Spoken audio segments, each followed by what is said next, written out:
All right, let's talk about the war that's happening in your living room. You know, the streaming wars.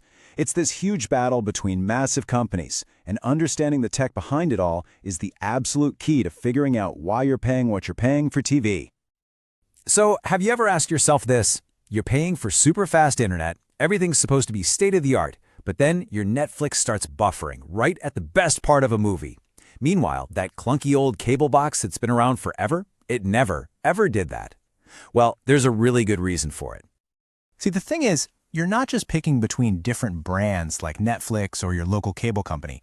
You're actually choosing between three completely different technologies, three different ways of thinking about how to get a video to your screen. And believe me, they are at war.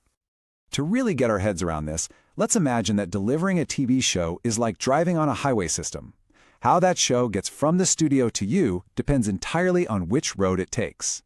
First up, you've got OTT, or over-the-top. This is your Netflix, your YouTube, your Disney+. They're called that because they ride over the top of the regular internet that everyone uses. So think of it as the public highway system. It's huge, it goes everywhere. But Netflix has zero control over traffic. If there's a traffic jam somewhere on the internet, your show gets stuck. And that, my friends, is buffering. Then you've got traditional cable. Now, this is a whole different beast. It uses a totally closed private network. The best analogy here is a private train system. It's super reliable, it's always on time, the quality is perfect because there's no other traffic. But what's the catch? Well, the train only runs on a fixed schedule, live broadcast TV, and you can only get on at their station, with their box. And that brings us to the third player, IPTV. This is the TV service your internet provider is always trying to get you to buy. It actually speaks the same language as the internet. That's the IP part. But it does it on its own private managed road. So our analogy here, it's a private toll road. Your internet provider owns the road, and they give your TV stream its own dedicated, high-speed lane. Quality guaranteed. So, when you lay it all out like this, it just clicks, right? OTT on the public highway gives you total flexibility. Cable on its private train gives you that rock-solid reliability. And IPTV on the private toll road gives you guaranteed quality using modern tech. 3 different roads, 3 very different promises to you. Okay, let's peel back another layer, because it's not just about the road. It's about how the traffic on that road is managed. Specifically, is the show being sent just to you, or is it being sent to millions of people all at once? So when you press play on Netflix, their servers use something called a unicast model. It creates a unique, one-to-one video stream that goes from their server directly to you and only you. That's what lets you pause, rewind, and watch on your own schedule. It's your own personal delivery driver. But here is where that model breaks down. Imagine 10 million people trying to watch the World Cup final on a streaming app. That means the service has to create, send, and manage 10 million separate streams across the public internet. It's incredibly inefficient, and it's exactly why live sports can sometimes get a little glitchy on those services.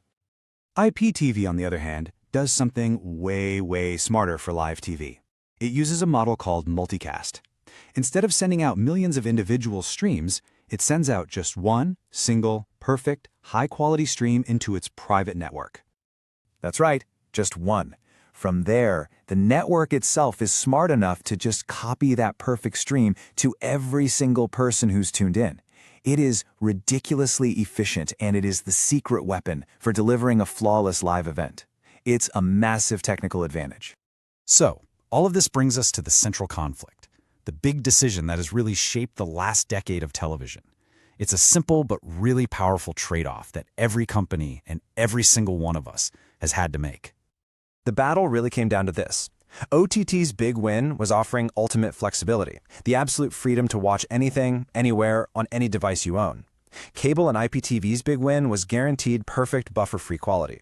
And what did the market prove? Well, for most of what we watch, we have shown that we are willing to put up with a little buffering in exchange for that incredible freedom of choice. But of course, the technology is only half the story. The real war is fought over the business models. The tech is just the weapon they use to get you to open your wallet. You've got 3 totally different game plans here. OTT sells you choice, a la carte style. You pick your subscriptions. Cable? Cable sells inertia. They lock you into these huge, bloated, high-profit bundles full of channels you never watch. And IPTV? Well, their strategy is pure defense. They create a sticky bundle designed to keep you from leaving their most important product. And that's really the secret. For the big telcos, IPTV is almost never about making money on TV. It's a defensive weapon. Its real job is to protect their super profitable broadband internet business by making it a little harder, a little stickier for you to just buy an internet-only plan and go with Netflix. But just when you thought things were settled, the battle lines are moving again. The whole unbundling era is kind of winding down, and we are now entering the next big phase of this war. I'm talking about the Great Rebundling. Because, let's be honest, cutting the cord was great, but it created a brand new headache for all of us, right? Content fragmentation. Your favorite shows are now scattered across 10 different apps, each with its own login, its own bill. It's just chaos. You can see the whole story right here. We went from the old, super restrictive cable bundle to the wild, chaotic freedom of unbundling everything, and now we are heading straight into the Great Rebundling.